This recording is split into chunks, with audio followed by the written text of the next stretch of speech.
కూర్చో. Thanks sir. ఈ మేరీకుట్టి కేసేంటి?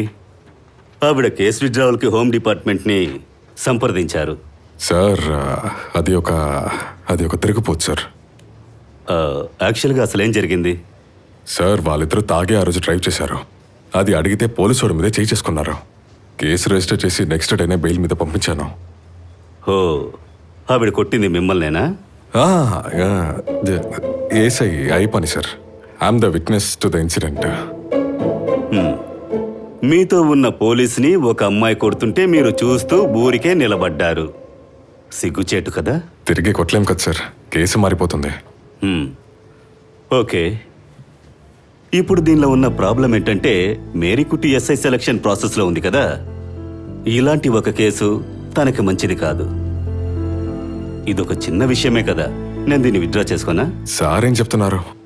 తాగి లైసెన్స్ లేకుండా బండి నడపడం కాకుండా పోలీసు వాడి మీదనే చేసుకున్నారు. అదొక చిన్న విషయమా ఏంటి? ఇలాంటి వ్యక్తి డిపార్ట్మెంట్కి అవసరమా? దిస్ కేస్ ఇస్ ఫ్యాబ్రికేటెడ్ అనేది మా ఫైండింగ్. ఆవిడ మిమ్మల్ని కొట్టే స్థాయికి వచ్చింది మీరు ప్రొవోక్ చేయడం వల్లేనని ఒక విట్నెస్ ఉంది. This medical certificate is forged. సమస్యని పెద్దది చేసి ఈ పొజిషన్ని దుర్వినియోగం చేయడం సీరియస్ అఫెన్స్ అని మీకు తెలీదా ఏంటి? I'm withdrawing this case. అధికారం అయితే సార్కు ఉంది, కానీ అలా చేస్తే బాగుండదు సార్. ఈ కేసులో ఎన్టీఆర్ డిపార్ట్మెంట్ నాకు సపోర్ట్గానే ఉంది సార్. బెదిరిస్తున్నారా? ఇది రిక్వెస్టే సార్. ఆడా మగా కానీ తేడాగా డిపార్ట్మెంట్లో వచ్చాడంటే ఎన్టీఆర్ డిపార్ట్మెంట్కి చాలా అవమానం సార్. ఎందుకని? మన దేశంలో అలా జరగడం మనందరికీ గర్వకారణమే కదా. అది మాత్రమే కాదు, ఆడ మగ కానీ మీలాంటి చాలా మంది డిపార్ట్మెంట్లో పనిచేస్తున్నారు కదా. మరి ఇంకేంటి ప్రాబ్లం? ఇక నేను విత్డ్రా చేయకుండా కూడా వాళ్ళు ఈజీగా కోర్టుకెళ్ళి చేయించుకుంటారు. నేను వాళ్ళ అడ్వకేట్తో మాట్లాడాను. నిర్ణయం తీసుకుంటే అది మీ ఇష్టమే. నా ఇష్టం కాదు. హోమ్ డిపార్ట్మెంట్ ఆర్డర్ ప్రకారం I'm suppose to submit the report on this case and I'm only doing what is right. మీకు వ్యతిరేకంగా కూడా నేను డిపార్ట్మెంట్లో ఒక ఎంక్వైరీకి రికమెండ్ చేస్తాను.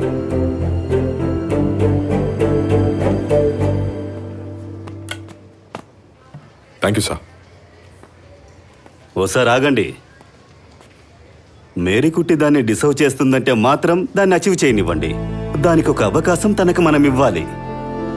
Please don't try to stop it.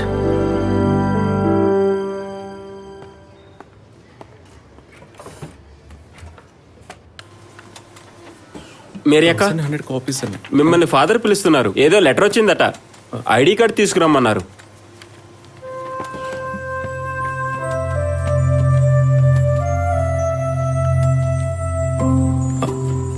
ఇప్పుడే వస్తా. 1600 కోట్లు దోచుకున్నా కూడా వీళ్ళందరూ ఎలా ఎస్కేప్ అవుతున్నారు ఫాదర్? చిన్న చేపల్ని పట్టుకుంటారు, ఇలాంటి పెద్ద తిమింగలాన్ని వదిలేస్తారు.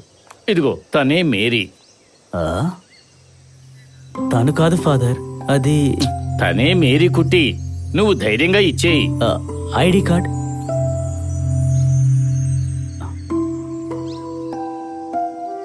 ఇదిగో.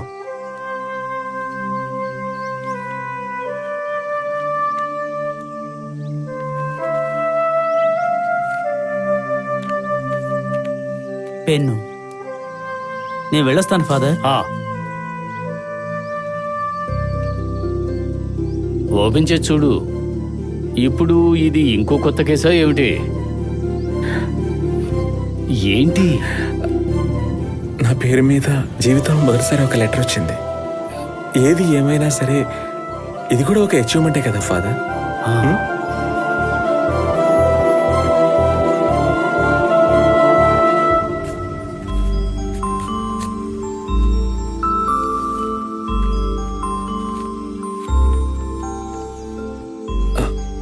వచ్చే నెల 7వ తేదీ ఫిజికల్ టెస్ట్ ఫాదర్. దాని ఇంటిమేషన్ లెటర్ ఇది. ఆ ప్రభు నీ ప్రార్థన ఆలకించాడు.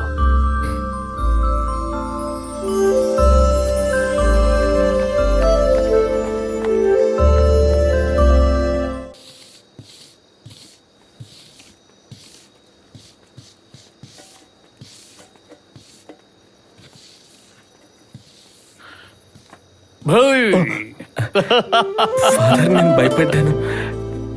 ఏంటిది? వావ్, రేపటి నుంచి ప్రాక్టీస్ అదరగొట్టేయాలి. Thank you so much father. Sure,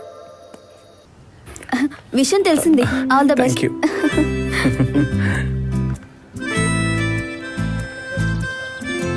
good morning. Good morning. All the best. రేపే కదా physical test. All the best. Thank you. వస్తాం.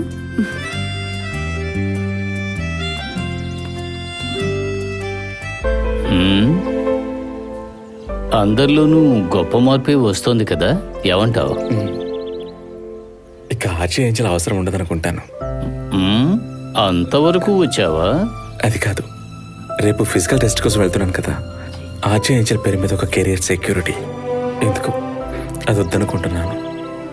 Life moves on. Life moves on. Dubai వెళితే ఏంజల్ మళ్ళీ రాదా? అది తెలియదు జోబిన్. వచ్చినా కూడా ఈ విధంగా ఉండదు. ఎందుకలా అంటున్నారు? మీరు ఎప్పుడైనా విన్నారా ప్రవహించే నది ఎక్కడైనా ఆగిందన్నట్టు? ఎందుకంటే ఆ నది ప్రవహిస్తూనే ఉంటుంది. అదేవిధంగా మనుషులు మారతారు. మనుషులు మారటం సహజమే కదా. అయినా మీరు వెళ్ళేటప్పుడు మొబైల్ నంబర్ ఇచ్చేసి వెళ్ళండి. రోజులో ఒకసారైనా మీతో మాట్లాడాలి. దుబాయ్ నంబర్ ఇంకా తీసుకోలేదు జోబిన్. సరే, అయితే ఏంజల్ దుబాయ్లోనే ఉంటారా? నాకు కూడా. Thank you so much. I miss you. By Angel.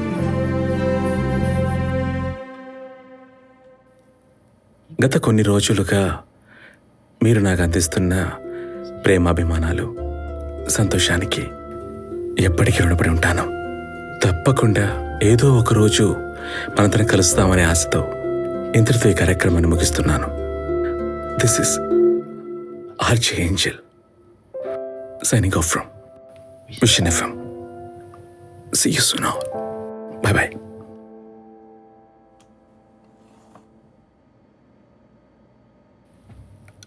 రేపటి నుండి నువ్వే ఈ షోని చూసుకోవాలి. నేను నిన్ను రీప్లేస్ చేయలేను.